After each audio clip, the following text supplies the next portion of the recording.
धर्म यात्रा में हम हर्षिता आप सब लोग के प्रणाम करतनी। ए मेरे वतन देख, आज हर ओर है तेरी ही चर्चा। मंदिर, मस्जिद, गुरुद्वारे और यहाँ है ऑल सेंट महागिरजा इलाहाबाद, जहाँ संगम बा गंगा यमुना सरस्वती के। एजा के माटी में धर्म, कर्म और ज्ञान रचल बसल बा। इलाहाबाद के तीर्थराज प्रयाग भी कहल जाला और यही जे कुंभ के भी मेला लागेला। ए पावन नगरी में बा ऑल सेंट चर्च, जेकरा के महागिरजा कहल जाला। त आज शुरू कइल जाओ हमने के महागिरजा के यात्रा।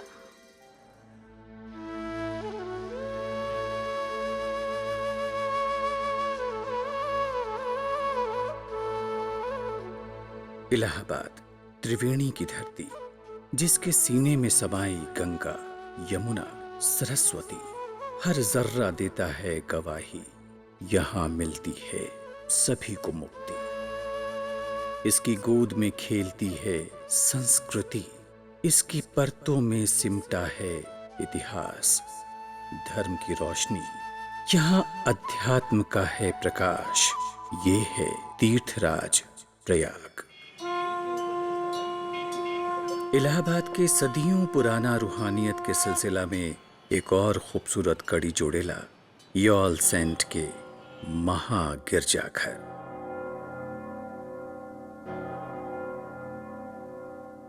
एकरा के स्थानीय लोग पत्थर गिरजा के नाम से भी जानेलन। हलचल भरल दुनिया के बीच शांति के द्वीप में कौनो भव्य चट्टान की तरह शान से खड़ा है ये गिरजाघर। आपन पनाह में आवे वाला के खुदाई हिफाजत के एहसास और मन के शांति के यह आश्वासन देला।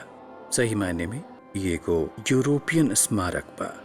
तारीख बतावता कि कैथेड्रल के खातिर तत्कालीन लेफ्टिनेंट गवर्नर सर विलियम म्योर जमीन दान में देले रहली। 10 अप्रैल 1871 में लेडी एलिजाबेथ म्योर आज के ये भव्य उपासना स्थल के नींव रख ली। ये बहुत पुरानी बात है। जब विलियम म्योर यहाँ के गवर्नर हुआ करते थे, उन्होंने ये ज़मीन 1870 में डोनेट किया कि यहाँ पर पवित्र स्थल को बनाया जाए, गिरजाघर बनाया जाए।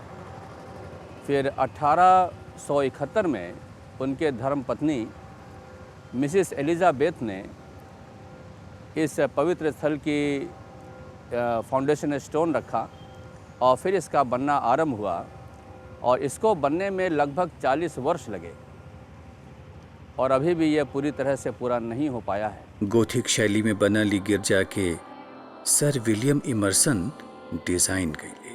ये महान वास्तुविधि कोलकाता के विक्टोरिया मेमोरियल के भी निर्माण करवैले रहले। एकरा के लखनऊ डायोसिस के पहले बिशप क्लिफर्ड के स्मृति में बनवावल गई। 6 साल बाद यानी 1877 में एकरा के धर्म के खातिर अर्पित कर दिया गई। लेकिन इमर्सन के सपना साच होखे में भी 50 साल से भी ज्यादा लग गई। कितना लोग दिल खोल के दान दिले और धीरे धीरे एकर तामीर पूरा भइल। 15 जनवरी 1929 के ये महान गिरजा के आज के ई आकार के पूरा तरह प्रतिष्ठित कइल गई। ऐसन भी मानल जाला कि मूल रूप से ई कैथेड्रल के सिडनी में बनावे खातिर डिजाइन कइल गइल रहे। ये कैथेड्रल को बनना था, जिन लोगों ने इन्हें बनाना था, ख़ास तौर से जो इसके आर्किटेक्ट थे, वो जब इंग्लैंड से लेकर के अपनी सारी तैयारी करके पैसा लेकर के चले तो इसको सिडनी में बनना था, ऑस्ट्रेलिया में। R.W. इमर्सन उनका नाम था। तो R.W. Emerson is the same person who has constructed Victoria Memorial, so you could understand his importance, what kind of person he was in the site of Victoria. और Victoria ने उनको ये ख़ास assignment दिया था कि इसको सिडनी में जाके बनाना है। लेकिन जब वो चले और इंडिया तक आते आते जो है फर्स्ट वर्ल्ड वॉर हो गया और वर्ल्ड वॉर हो जाने से जो है उनको रास्ते में रुक जाना पड़ा और वो वर्ल्ड वॉर काफ़ी दिन तक चला। सारे आवागमन जो सी के ज़रिए थे वो सब बंद थे।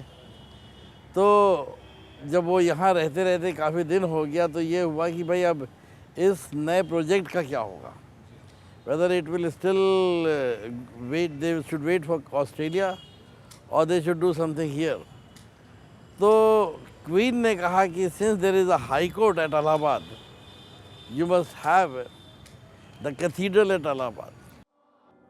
धन की कमी के कारण एकर दूगो मीनार ना बनावल गई, यही से याजो अधूरा बा। दूगो मध्य और ऊंची पश्चिमी मीनारों की नींव ये बतावे खातिर काफी है कि अगर ये दोनों टावर आज चर्च के हिस्सा होत तो कितना मुकम्मल होखत। दीवारन पर ईंट के निशानी बात के सबूत है कि पत्थरन से तराशल गई ई हैरत अंगेज इमारत के आज भी कोनो दूसर इमर्सन के इंतजार बा। लेकिन जे ई बात के नइखे जानत उनका शायद ही यह एहसास है कि ऑल सेंट कैथेड्रल अपना निर्माण में अधूरा है। अपना कल्पना में लाजवाब गिरजा आज भी कोनो ख्वाब की तरह अपन जहन पर छा जाला। अपना कलात्मकता में बेमिसाल इमारत हमार देश के कीमती विरासत बन गई है, जवना में की इतिहास के अक्स बा, आध्यात्म के गहरा छाप है, रब और कुदरत से नजदीकी के भीनी भीनी महक है। बाइबल में कहल गई है प्रभु के घर अत्यंत भव्य और गौरवशाली होके के चाहिए। इबादत गाह बाइबल के वो हुक्म के सच्चाई के जमीन पर उतार के ले आवेला। कितना बढ़िया बात कहल गई बा कि भगवान के घर भव्य और गौरवशाली होके के चाहिए। ऑल सेंट चर्च एकर बेमिसाल उदाहरण बा। ये चर्च के बारे में और भी बहुत कुछ जानल जाए। ऑल सेंट चर्च अपन देश में ही ना बल्कि पूरा एशिया में सबसे बेहतरीन गिरजाघर मानल जाला। आई एकरा इतिहास के बारे में और विस्तार से जानल जाओ। संसार की सुंदरता में है रूप तो तेरा ही, इन चांद सितारों में है अक्स तो तेरा ही। महिमा की तेरी बातें हम सबको बताएंगे, है यीशु महान अपना ये गीत सुनाएंगे।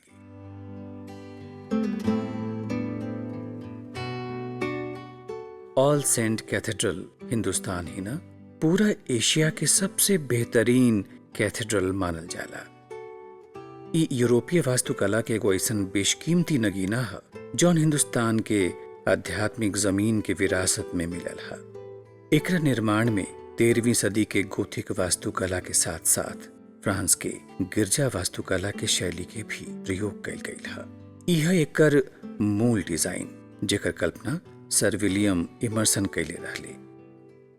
दूगो मीनारों के अधूरा रहे के वजह से ऐसन लागेला जैसे एगो खूबसूरत ख्वाब बीच में टूट गई बा। ये जो पश्चिमी इलाका है, पश्चिमी जो पोर्शन बाकी रह गया है, 2 पिलर बनने थे, वो पिलर अभी तक नहीं बन पाए हैं। इसमें जो ब्रिटिश के जो चर्चेस वहाँ बने हैं, कुछ उनमें और इस कैथेड्रल में समानता है। और इसके जो आर्किटेक्ट थे विलियम इमर्सन, जिन्होंने विक्टोरिया मेमोरियल कोई बनाया है, आर्किटेक्ट वही थे वहाँ के, उन्हीं ने इसको बनवाया और इसको ये स्वरूप प्रदान किया है। लेकिन आज भी एकरा के देख के लगेला कि जैसे ये सूरजपुर के पत्थरन से लिखल एगो सुंदर धर्म गीत बा। चर्च के गुलाई में फैलल लॉन और ये बगीचा के बीचों बीच बनावल गईल है। एमे प्रवेश के खातिर आमतौर पर उत्तरी गेट से आवल जाला।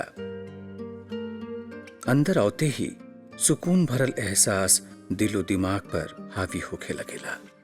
दोनों तरफ पीड़न के कतार से गुजरत बेरिया जब सामने निगाह पड़ेला तो नजर आवेला ये विक्टोरिया टावर और एकरा दोनों तरफ बनल ट्रांसेप्ट में से एगो के बाहरी हिस्सा दिखाई पड़ेला जौन देवदार के एक दरवाजा के जरिए बाहर खुलेला। एकर मेहराब के खम्बा निहायत ही आकर्षक है, जेमे आखिरी किनारा पर बेल बूटा उकेरल गईल है। एकरा ऊपर गोलाकार फूल के आकार के इस सुंदर खिड़की सहज ही अपना और खींचेला। एकरा ठीक ऊपर विक्टोरिया टावर है जवना के एगो खास ऊंचाई पर ई तरह से डिजाइन कइल गईल ह कि हाई कोर्ट के मुख्य न्यायाधीश जब अपन निर्णय देत रहे तो उनकरा चेम्बर के सामने ई क्रॉस दिखाई देत रहे। मेहराब के आकार के पतला और ई सुनहरा जाली से बनल दूगो झरोखा वाली दीवार 4 छोट मीनारन के एक दूसरा से जोड़ेला।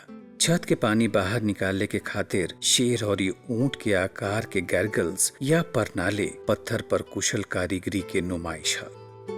विक्टोरिया टावर और ट्रांसेप्ट के दाहिनी तरफ चर्च के हॉल के बाहर के दीवार है, जौन बीच बीच में बटरस या टेक से 8 भाग में बांटल है। ई टेक एक खातिर बनावल बा ताकि ई भारी छत के भार पूरा तरह दीवारन पर न पड़े। ई दीवार पर वास्तुविद के कल्पना के अलग अलग आयामों के बड़ा ही संतुलित ढंग से सजावल गई बा। हर खिड़की के बाहर मेहराब और खंभा पर खूबसूरत फूल पत्तियन के नमूना गढ़ल गई बा। ई नमूना प्राचीन और मध्यकालीन भारतीय कला के अलंकरण से मिलेला जुलेला। रोशनदान और खिड़कियन में रंगीन शीशा के प्रयोग कइल गईल है, जौन इतना साल बाद भी अपना चमक के बरकरार रख ले बा। पूरब के सिरा से पश्चिमी सिरा तक के लंबाई 225 फुट बा। ये हिस्सा पूरा चर्च के क्रॉस के आकार देला। एकरा हर हिस्सा के, हर मंजिल के, हर आकार के काफी विस्तार और बारीकी से परिकल्पित कइल गईल है। एकरा नीचे गोथिक मेहराब है। ऊपर की मंजिल में यूरोपीय शैली के मेहराब है। ई मीनार ऊपरी खम्मा वाला पुस्ता पर ऐसन प्रतीत होला माना जैसे इमारत के थाम के रख ले बा। ई हिस्सा से आगे बढ़ला पर गिरजा के दक्षिणी दीवार आवेला। दीवार पर जमल काई खुद में एगो इतिहास बयां करेला। पश्चिम दिशा ई कैथेड्रल के मुख्य प्रवेश द्वार बा। यह अधूरा होके के बावजूद ये बेहद पुरकशिश है। गोथिक मेहराब के आकार में देवदार के दरवाजा जौना में सादा से डिजाइन बनावल गईल है, ये हिस्सा के आकर्षण है। ये गुलाब खिड़की, एकरा पत्थर के विशाल काय जाली और में लगावल गईल शीशा के देख के मन हैरत से भर जाला और ये कारीगरन के ख्याल आवेला जेकरा के बनौले रहले। जब मैं यहाँ आई तो मुझे लगा नहीं कि इतना बड़ा होगा अंदर से। इतना प्यारा ये चर्च है, इतनी बड़ी इसकी बिल्डिंग है। यकीन नहीं होता कि पहले के ज़माने में इस तरह से कैसे बनाया गया होगा। इतने बड़े बड़े पत्थर को एक दूसरे के ऊपर प्लेस करना, प्लस उस टाइम इतनी मशीनें भी नहीं होती थी। आज के टाइम की तो बात दूसरी है, बट इतने पुराने टाइम में इतना अच्छा बनाया गया है। It's very nice, really very nice. अंदर दाखिल होते ही रूहानियत और हैरत के मिलल जुलल भाव मन में घुल मिल जाला। आपन विस्तार, ऊंचाई और ई भव्यता में से एगो कौनो अलौकिक संसार के ई रचना लागेला। लकड़ी के पैनल वाला छत, गोलाकार खम्मा पर टिकल महराब के पंक्ति और ई शीशा से छन करावेला हल्का रोशनी में दिल खुद ब खुद रब के रहमत के शुक्र अदा करे लगेला। हॉल के पूरा लंबाई में सामूहिक पूजा में ध्यान और ई पाठ करे के खातिर बेंच बनल बा, जवना में करीब 500 लोग बैठ सकेला। एकरा दोनों तरफ पतला गलियारा बा, जौना के खिड़कियन से आवत रोशनी से हॉल के कुदरती उजाला मिलेला। ई वक्त हम चर्च के मुख्य भाग यानी नेव में बानी। यहाँ से चांसल या मुख्य पूजा स्थल के बीच कला के कितना नायाब नमूना बा। टावर के नीचे वाला दहिना हिस्सा में ई पल्पिट या पुरोहित के आसन है। अलावेस्टर से बनल ई सिंहासन के कलात्मक पैनल बेहतरीन बा। यह आदम के स्वर्ग से निष्कासन। टावर के ठीक नीचे के हिस्सा लाजवाब लागेला। महसूस होला कि जैसे कोनो देवीय कारीगर के स्पर्श एकरा मिलल होखे। खिड़की से छन करावत रोशनी, स्तंभ सहित महराब केहू के भी आश्चर्यचकित कर सकेला। यही तरह कांस्य के विशाल लैंसटर्न काबिले तारीफ है। तो उहे बिशप के सिंहासन के लाहौर कला के बेशकीमती देन बा। विलियम इमर्सन द्वारा कल्पित टीक के छत्र वाले ये आसन के 4 फरिश्ता के गठन में असाधारण कारीगरी के अक्स दिखाई पड़ेला। सामने संगमरमर के बनल मुख्य अलतार है। एकरा बीचों बीच सुनहरी धरातल के पृष्ठभूमि में क्रूस पर यीशु के उकेरल गई बा। साथ ही एकरा आकर्षक पच्चीकारी के काम भी कइल गइल ह। पीछे के दीवारन के ऊपर के खिड़की पर खूबसूरत चित्रकारी बाटे।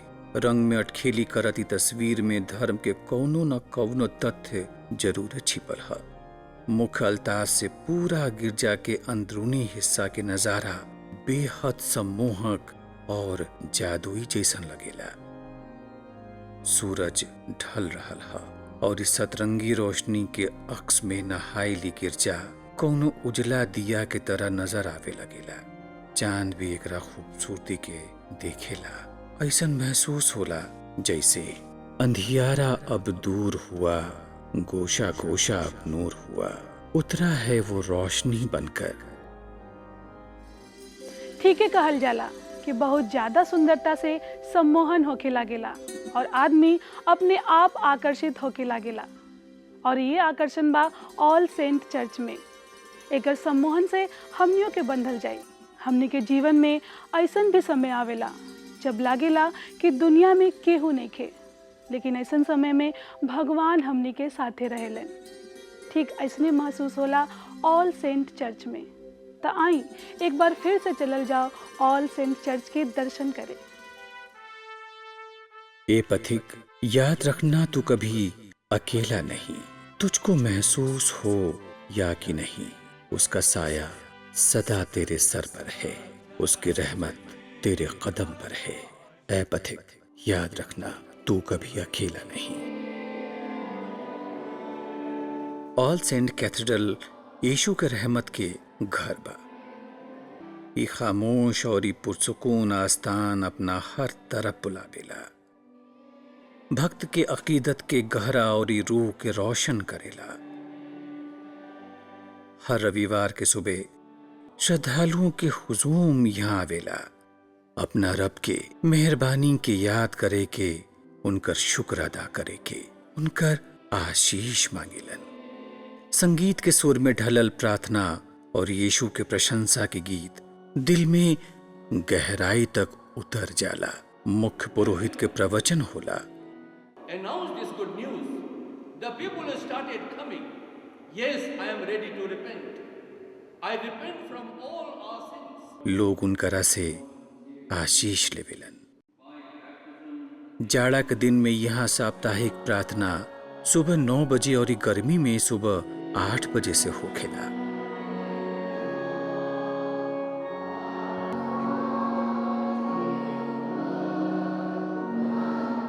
ईसाई मजहब के माने वाला के खातिर गिरजा सामुदायिक गतिविधि के केंद्र भी होखेला। सुनी जाती है यहाँ रूह की पुकार, मिलता है यहाँ कर्मों का उपहार। यहाँ गीत फरिश्ते गाते हैं, पैगामे अमन सुनाते हैं।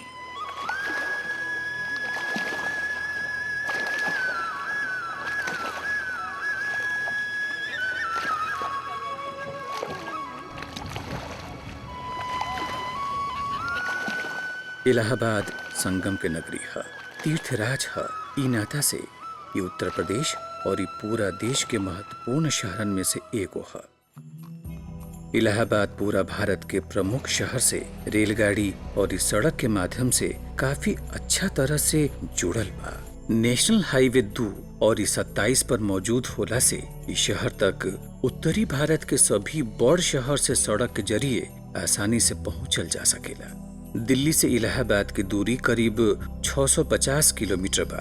दिल्ली कोलकाता मार्ग पर होखे के कारण रेल मार्ग से यहाँ औला काफी सुविधाजनक है। तकरीबन हर बड़ शहर से इलाहाबाद के खातिर सीधा रेल सेवा है, काहे कि इलाहाबाद के खातिर दिल्ली से नियमित उड़ान नहीं थे। यही से हवाई मार्ग से आवे वाला के पहले वाराणसी या लखनऊ तक आवे के पड़ेला। वाराणसी से इलाहाबाद लगभग 140 किलोमीटर बा। यही से यहाँ से टैक्सी लिहल जा सकेला। ठहरे के खातिर इस शहर में हर बजट के बेहतरीन होटल मौजूद बा। 5 स्टार के ऐसो आराम से लेके मामूली लेकिन अच्छा होटल भी यहाँ आसानी से मिल जाला। ऑल सेंट कैथेड्रल इलाहाबाद के सिविल लाइंस में है। रेलवे स्टेशन और ये बस स्टैंड यहाँ से एकदम नजदीक है। चारों तरफ दौड़त भागत जिंदगी के बीच ई कैथेड्रल अमन के शहजादे के समर्पित शांति के एगो द्वीप ह, जेकरा पनाह में सुकून ह, जेकरा गोशा कोशा में हैरत अंगेज कारीगरी के दीदार ह। ऑल सेंट कैथेड्रल रोमानियत के ऐसन जजीरा ह जेमे बीतल वक्त के निशानी आज भी महफूज बा। संगम के नगरी इलाहाबाद में अकीदत और विरासत के एगो खूबसूरत संगम है All Saint cathedral church. All Saint church Allahabad के शान भी बा और पहचान भी। इतिहास में इलाहाबाद खाली संगम और कुंभला ना जानल जाला, बल्कि ऑल सेंट चर्च के कारण भी जानल जाला। अगला पड़ाव में हमनी के चलल जाई एगो नया यात्रा पर। तब तक रहुआ सब हमरा के दी विदा और हम कहतानी धर्म यात्रा शुभ यात्रा।